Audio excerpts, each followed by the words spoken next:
No assistant ever lasted a week with the paralyzed millionaire, until a black single father walked in. The city was already awake when Malcolm Hayes realized he couldn't afford to fail again. Rain slid down the glass walls of the high-rise like time itself, cold, relentless.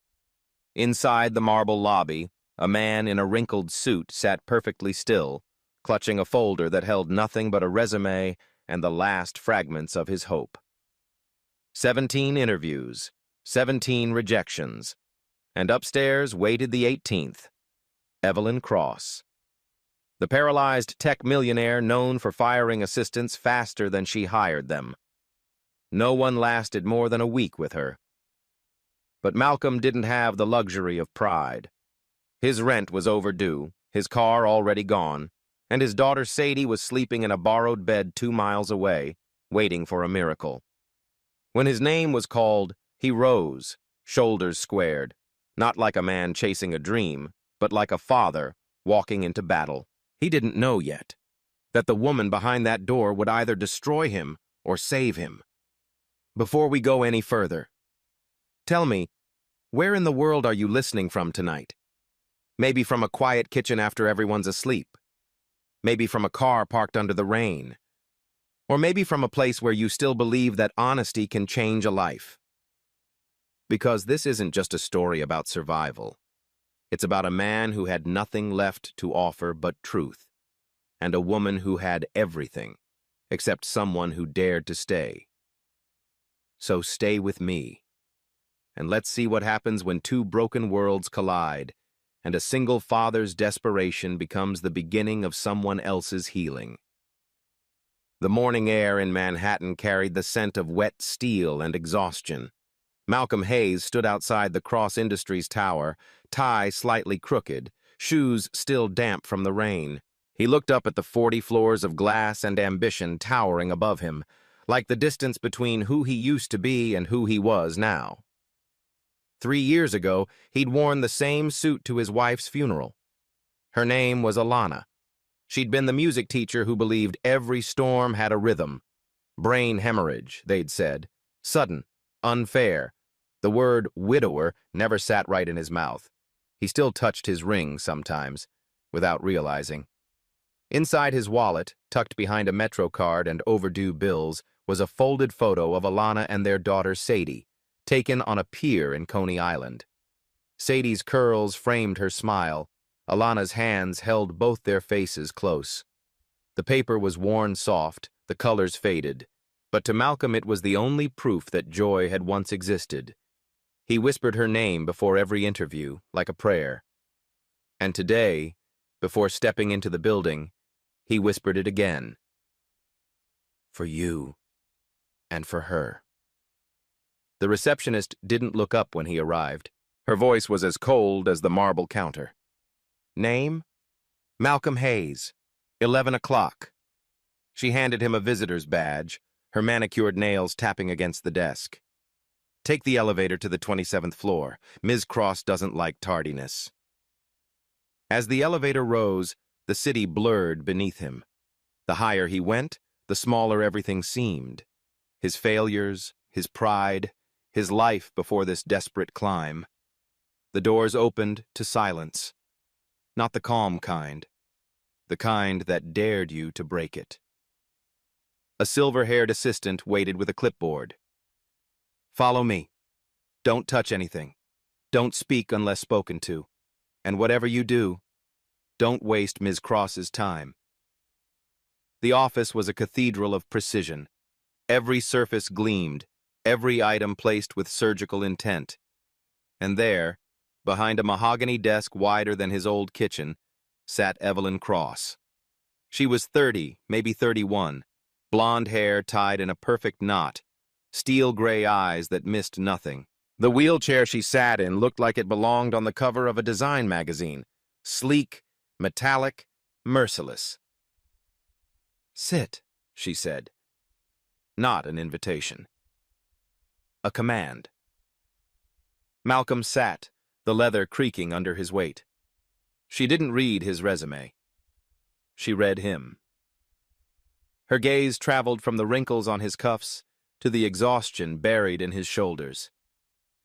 "So," she said, her tone surgical, "tell me why you think you can do what 100 others couldn't."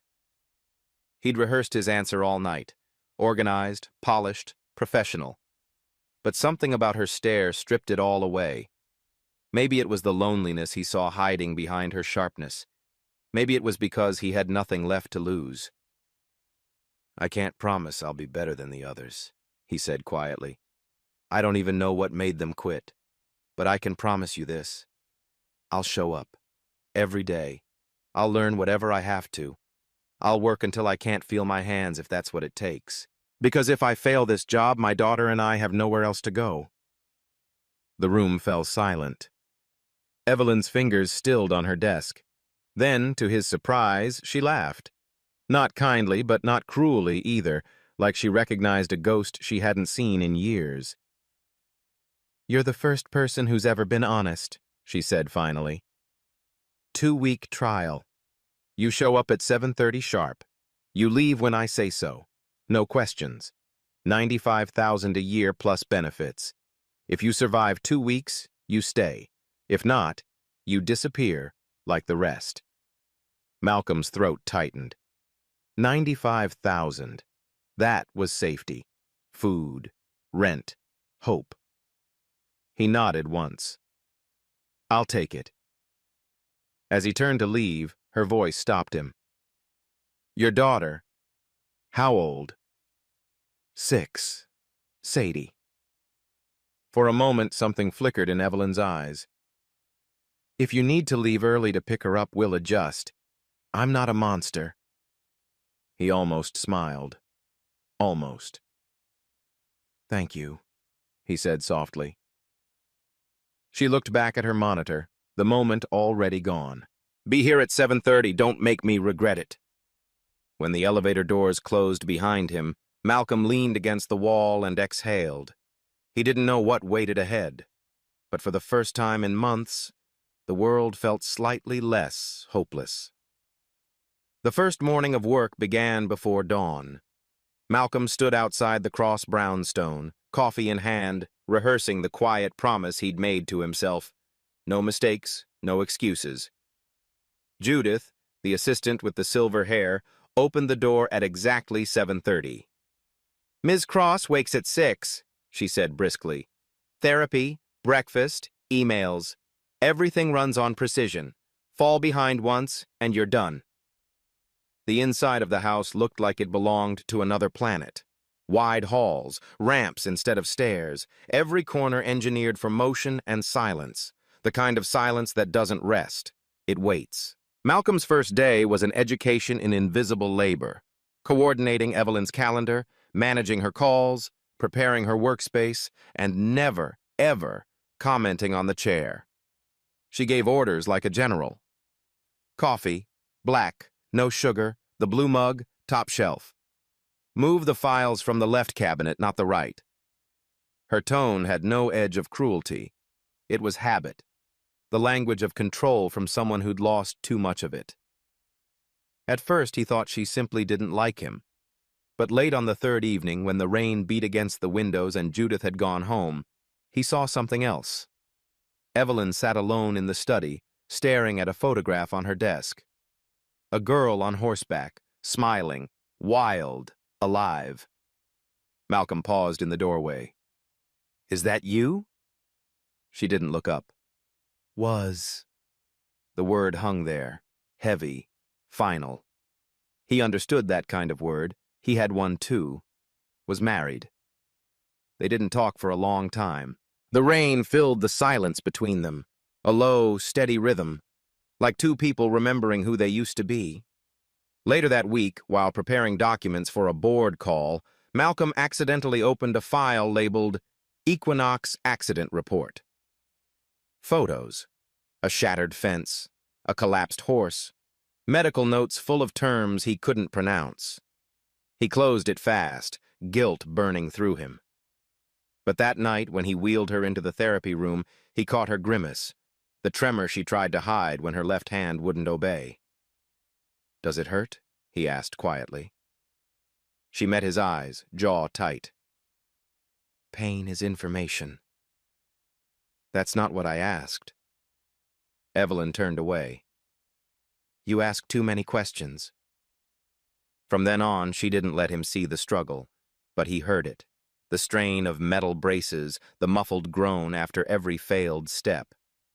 He never mentioned it, just handed her the towel, adjusted the resistance bands, and waited in silence until she said, again. At home, Sadie would ask, "Did the lady like you today?" Malcolm smiled faintly. "She didn't fire me. That's a good start." Sadie giggled. "Then you're winning." He told himself he was only staying for the paycheck. But each day, Evelyn's armor cracked a little. Once, when a thunderstorm knocked out the power, she froze mid-corridor, breathing fast, panic hidden behind control. "I've got it," he said gently, finding her hand in the dark. Her pulse raced beneath his fingers. "I hate not seeing where I'm going," she whispered. "Then close your eyes," he said. "Trust my voice instead." They made their way through the darkness, step by careful step, until the lights flickered back on. She didn't thank him. She just said, "You can let go now." But she didn't pull her hand away right away. That night, he caught himself smiling at the memory, and it scared him. He wasn't supposed to care. Days turned into weeks. He learned her patterns. The sharp inhale before pain, the faint wince when people stared too long, the subtle relief when someone finally looked away. And she learned his, the way his voice softened when he spoke to Sadie on the phone, the way he stayed late without complaint, the way he hid exhaustion behind calm eyes. One evening, she surprised him. "Your daughter," she asked, "does she know what you do here?" "She thinks I help a queen," he said, half smiling. Evelyn raised a brow. "A queen?" "She says I help her fix her crown." For the first time since he met her, Evelyn laughed. A real one, light and unguarded. But just as laughter entered her house, so did rumor. A driver whispered to Judith that the new assistant was too comfortable. A board member made a comment about appearances, and Evelyn's mother, sharp as glass, appeared unannounced one morning, her voice echoing through the hall. "You've hired him?" The silence that followed was colder than the marble floor. The morning her mother arrived, the temperature in the house seemed to drop 10 degrees. Vivian Cross, impeccable, immovable, and vicious in her subtlety, stepped into the foyer like she still owned the air her daughter breathed. Her perfume filled the silence before her words did. "So this is the man," she said, her tone sliding between curiosity and disdain. "The one who's lasted longer than a week." Malcolm extended a polite hand. "Ma'am." Vivian's eyes flicked down at his skin, then to the calluses on his fingers, before she smiled. Thin, elegant, cruel. "Of course. I suppose you're very loyal." Evelyn's jaw tightened. "Mother, don't start." "I'm not starting, darling," Vivian replied, voice honeyed and venomous. "I'm observing. I simply didn't expect you to hire someone so earnest." That day, Evelyn's commands turned sharper, colder, every word a shield thrown between herself and her mother's judgment. By noon, Malcolm's nerves burned raw. Still, he stayed silent. He'd weathered worse. Poverty, rejection, loneliness, but humiliation hits different when you have to stand still and take it. That night, he came home late. Sadie was asleep on the couch, crayons scattered around her half-finished drawing. A stick-figure family. Him, her, and a tall woman in a wheelchair holding both their hands. He stared at it for a long time before turning out the light. The next morning began with chaos. Vivian had stayed overnight, using the guest suite like a throne room. When Malcolm arrived, she was already in the study, sipping coffee and assessing him like a suspect. "You're late," she said. It's 7:29, ma'am. Ms. Cross prefers punctuality. Evelyn appeared behind her, face pale, hands trembling slightly from the morning therapy. Mother, he's on time. Vivian ignored her. Evelyn, dear, perhaps you've forgotten what quality looks like. A personal assistant is supposed to compliment you, not contrast you. Malcolm felt the words land, heavy and deliberate. He'd heard that tone before, from landlords, from interviewers, from people who never had to wonder if the world would open a door for them. But he didn't speak, because speaking wouldn't change the truth, and the truth was that power always hated to be reminded it wasn't kindness. That afternoon, during a video conference, Evelyn snapped. Malcolm, notes, now! He fumbled for the tablet. The screen glitched, freezing mid-slide. Come on, he muttered under his breath. Her clients were watching. Her mother was watching. And in that half-second of panic, the unspoken thing between them shattered.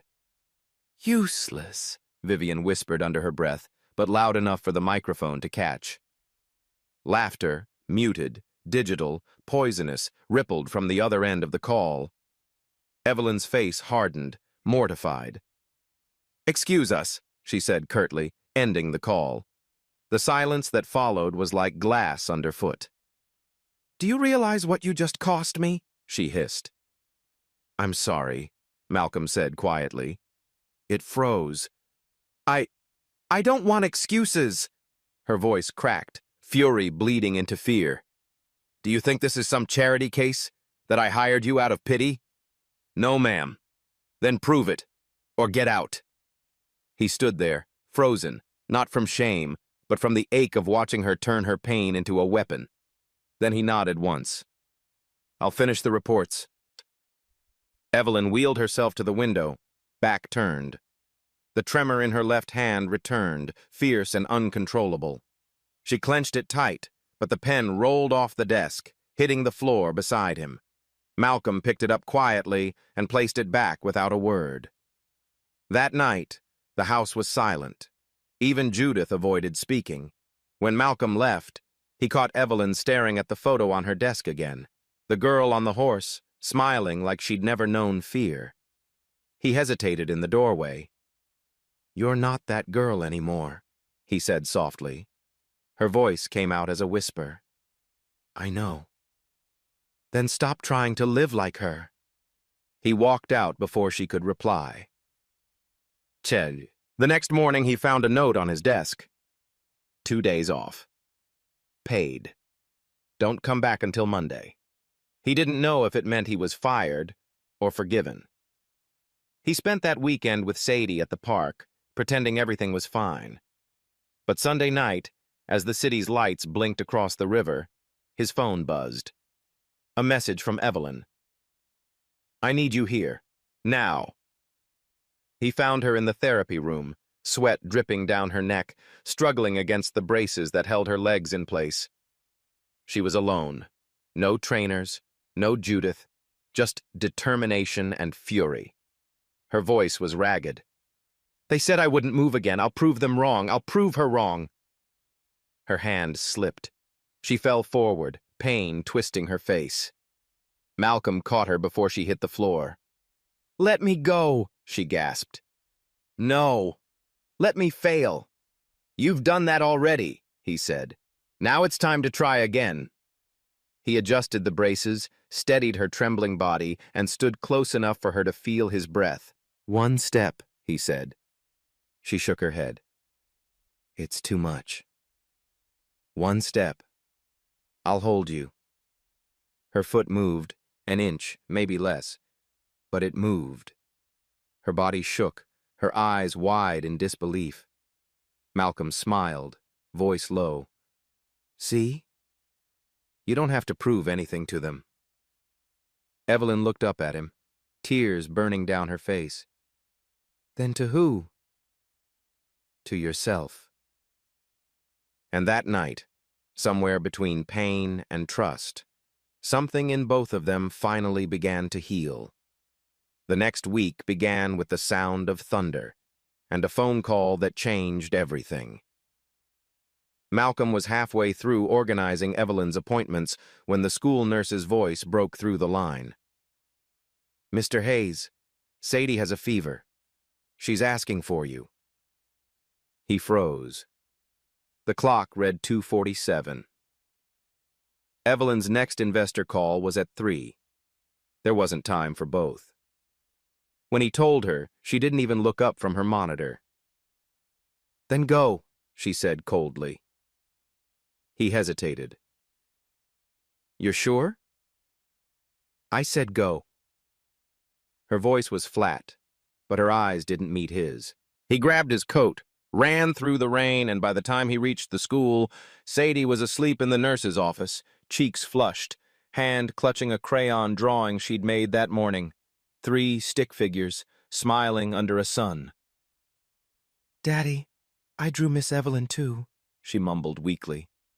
He kissed her forehead. "She'll like that, sweetheart." That night, he didn't sleep. Guilt and exhaustion tangled in his chest. He'd left Evelyn in the middle of her meeting, left the woman who'd finally started trusting him. And the truth he didn't want to admit. The thought of losing her terrified him in a way he couldn't explain. Monday morning he arrived early, but when he walked in, Evelyn's eyes were distant again, cold, formal, polite. "Your absence was noted," she said. "Yes, ma'am." "Judith covered for you." "I understand. See that it doesn't happen again." He nodded, silent. The distance between them felt heavier than anger. It was disappointment. The next 2 days, she avoided him. Work became mechanical. Orders, replies, silence. But on Thursday, the impossible happened. Her morning therapist canceled. Evelyn insisted on continuing the exercises alone. Malcolm hesitated by the door, watching her struggle to fasten the knee braces herself. Her fingers trembled, the strap slipping again and again. He stepped forward silently and knelt. "Don't!" she snapped. "I said I can manage." "I know," he said softly, "but you don't have to." For a moment she looked like she might push him away again, but then something in her broke. The anger melted into something smaller, sadder. "Everyone leaves, Malcolm," she whispered. "When it gets hard, when it gets real, they go." He met her gaze, steady and unflinching. "Then maybe it's time someone stayed." The silence that followed was long, trembling, human. The next morning, Sadie's daycare called again. The sitter had canceled. There was no one else. He stood outside Evelyn's office, heart pounding, then knocked. She glanced up. "Yes?" "I need to ask for something." She arched a brow. "That's new. My sitter's gone. I can't leave Sadie alone. If it's all right, I could, just for today, bring her here. She'll be quiet." Evelyn stared at him for a long time. Then, without a word, she gestured toward the door. "Do what you must." When Malcolm returned an hour later with Sadie's small backpack and her favorite stuffed cat, the entire building seemed to stop breathing. Judith's mouth tightened disapprovingly. "Children aren't allowed." "Ms. Cross approved it," Malcolm said simply. Sadie peeked out from behind his leg, wide-eyed at the gleaming marble halls. Evelyn's office door opened. "Well," she said dryly, "aren't you tiny?" Sadie blinked up at her. "Are you the queen Daddy helps?" Malcolm's face went crimson. "Sadie?" But Evelyn laughed, a short, startled sound. "Queen? Hardly. More like a dragon in a castle." The girl grinned. "Dragons are cool." Something in Evelyn softened. "Come in then, little one. But no touching the computers. They're more expensive than your father." Sadie giggled, padding inside. Within an hour, The office felt different, lighter. The air moved again. Evelyn tried to focus on her work, but her eyes kept drifting to the corner where Sadie sat cross-legged on the carpet, drawing. "Who's that?" Evelyn asked finally. Sadie held up the paper. "You, Daddy, and me." Evelyn smiled faintly. "You gave me shoes." "Yeah," Sadie said, "because maybe one day you'll walk again." The words hit Evelyn like sunlight through fog. When Malcolm came to collect Sadie later, Evelyn was still staring at the drawing on her desk. She didn't say a word as they left. But that night, she took the sketch home and pinned it beside the photo of the girl on the horse. Two versions of herself, one from the past, one she hadn't dared to imagine yet. And for the first time in years, Evelyn Cross whispered to the dark, "I want to try again." 2 months later, the Cross penthouse no longer felt like a fortress. It felt alive. Not cheerful, not warm, but alive in the quiet way of people learning how to breathe again. The hum of work had returned. The smell of coffee, the clicking of keys, the faint sound of Sadie's laughter from the corner of the room as she coded on Evelyn's old tablet. That morning, sunlight cut through the blinds, dusting Evelyn's desk in gold. Malcolm was standing beside her, reading through the company's upcoming proposal when she said, almost casually, "I've been accepted for the neural therapy trial." He looked up. "That's the one with—" "Yes," she cut in. "With pain." She said it lightly, but her voice trembled. He set down the folder. "You don't have to do this for anyone."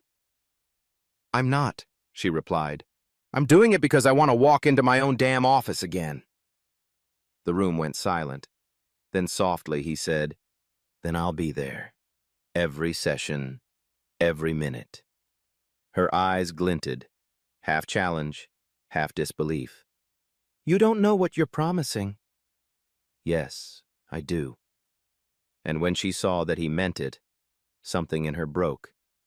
Again, this time gently. The first session was brutal. She screamed, not words, sounds torn from somewhere deep and furious. The machines hummed, electrodes burning against her spine. She gripped Malcolm's hand until her knuckles turned white, until her voice gave out. When it was over, she was shaking, drenched in sweat. "I told you not to come," she rasped, "and missed the moment you proved them wrong?" She laughed weakly, tears in her eyes. "I didn't prove anything." "Yes, you did. You stayed." Over the next weeks, her progress became a private rebellion. One twitch, one pulse, one tiny motion that no one believed she could control. Malcolm kept a quiet record, times, steps, breaths, like a prayer written in data. And through it all, Sadie was the spark. She would sit on the floor during therapy sessions, her small voice cutting through Evelyn's pain with impossible faith. "You're doing great, Miss Evelyn. Don't quit now." The therapists smiled. Malcolm's eyes glistened. Even Evelyn began to whisper back between gasps, "Not quitting, little one. Not yet." But success brings shadows. Rumors spread. The board whispered about inappropriate attachment.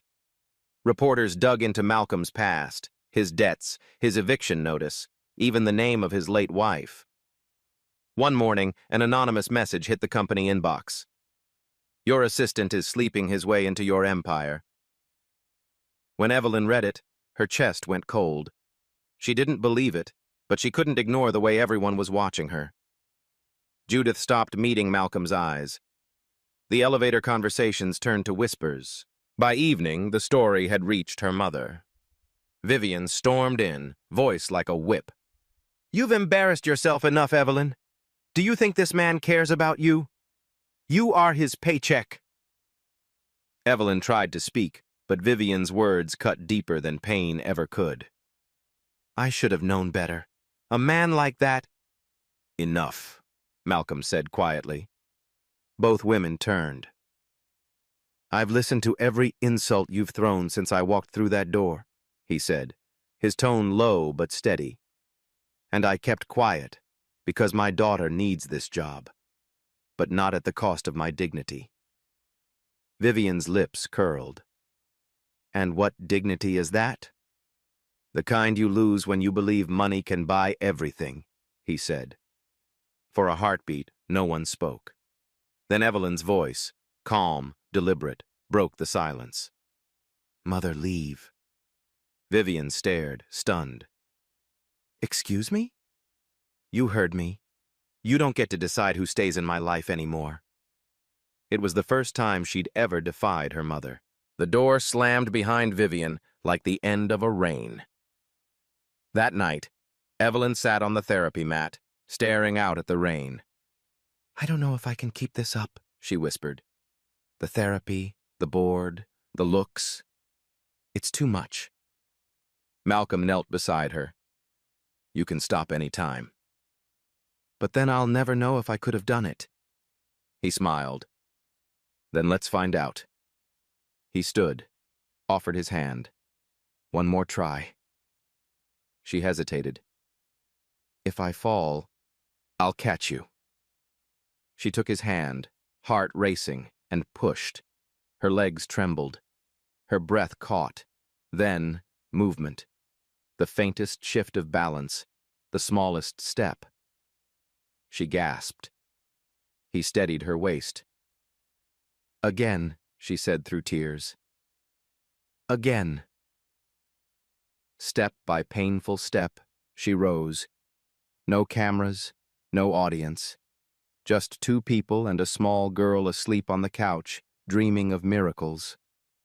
When Evelyn finally stood fully upright, her knees shaking, she looked up at him, disbelief and joy crashing together. "I'm standing." "You're standing," he whispered. And before she could stop herself, she pressed her forehead to his chest and let out a laugh, half sob, half prayer. For a long time, they just stayed like that. Weeks later, the press caught wind of it. The once paralyzed CEO walking unaided into her own office. Investors called it inspirational. But the truth was quieter, raw. Her redemption had started long before the cameras. In the boardroom, she stood beside Malcolm as the flashbulbs burst. Her voice was calm, certain. "To the world, progress looks like profit. To me, it looks like people who stay." The cameras clicked, hungry for quotes. No one noticed the small figure at the edge of the room, Sadie, smiling proudly, her little hands clapping for both of them. Autumn arrived like forgiveness, slow, golden, quiet. The Cross penthouse no longer echoed with loneliness. It hummed with soft music and the smell of Sadie's cinnamon pancakes. The woman who once ruled from her wheelchair now stood, her brace light and hidden beneath silk trousers, her steps imperfect, but her spirit unshaken. Evelyn Cross had walked again. Not perfectly, not always without pain, but she walked. Malcolm watched from the kitchen doorway as she leaned over the counter, flipping a pancake while Sadie clapped in delight. He couldn't stop smiling, not at the pancakes, but at the sight of her laughing, unrestrained, alive. The sound filled spaces in him he didn't know were still empty. "Don't just stand there," Evelyn said, glancing back. "You look like a man seeing a ghost." "I kind of am," he replied. "The woman who said she'd never touch a frying pan again is making breakfast." She smirked. "Don't tell anyone. I have a reputation to maintain." Sadie giggled. "You're both weird." Evelyn bent down, steady but still trembling slightly, and whispered, "Maybe that's what makes us family." Day. Later that morning, the three of them stood by the river where Manhattan met the sky. The wind tugged at Evelyn's hair, scattering strands of gold across her face. Her wheelchair, once her cage, sat empty beside them, sunlight gleaming off the steel frame. Malcolm looked at her profile, the calm strength in her jawline. "You did it," he said quietly. Evelyn shook her head. We did it.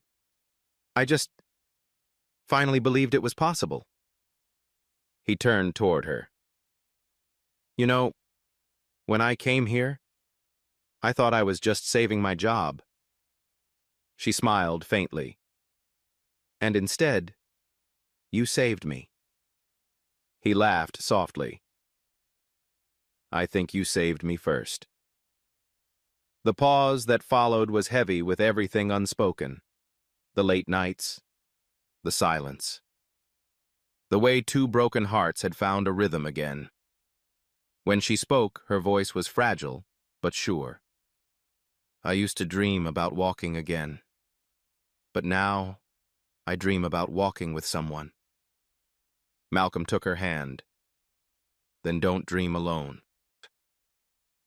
The river shimmered beneath them, wind whispering through the city's endless hum.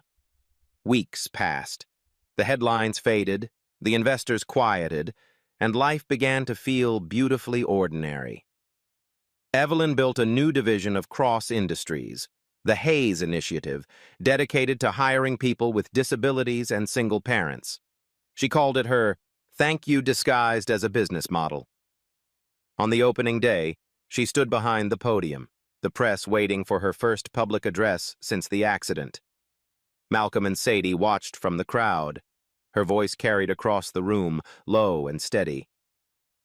Strength isn't measured by how many times you fall, but by the people who stand beside you when you can't rise on your own.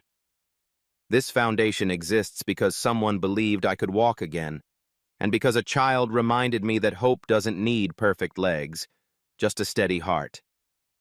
Applause erupted. But Evelyn's eyes found only two faces in the audience. Malcolm, Sadie. When she stepped off the stage, she didn't care about the cameras or the investors. She went straight to them. Sadie threw her arms around her waist. You did it, Miss Evelyn. Evelyn knelt, tears burning behind her smile. No, sweetheart, we did. Malcolm helped her to her feet, their hands lingering longer than they should have. That night, when the crowd was gone and the city lights burned against the window, they sat together in the quiet. No music, no speeches, just the hum of the city and the soft breath of a sleeping child nearby. Evelyn turned toward him. You know, I used to hate nights like this. Too quiet. Too much space for memories. And now? Now I think silence isn't empty anymore. It's full. Malcolm smiled. Full of what? She looked at him, eyes softer than he'd ever seen. You. He didn't move at first. Didn't need to. The moment spoke for both of them. Outside, the first snow began to fall. Slow, hesitant, like it too was learning how to start again. Months later, on Sadie's 7th birthday, the three of them stood in Central Park, surrounded by friends and laughter. Sadie ran ahead, her curls bouncing, shouting, "Come on, Daddy! Miss Evelyn, you're too slow!" Evelyn took a shaky step forward, leaning on Malcolm's arm for balance. Her smile stretched wide, fearless. She's right, you know, he chuckled.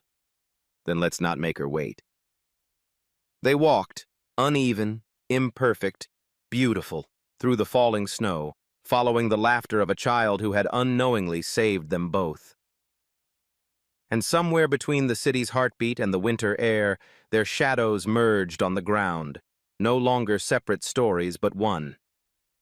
Because redemption isn't about rising alone.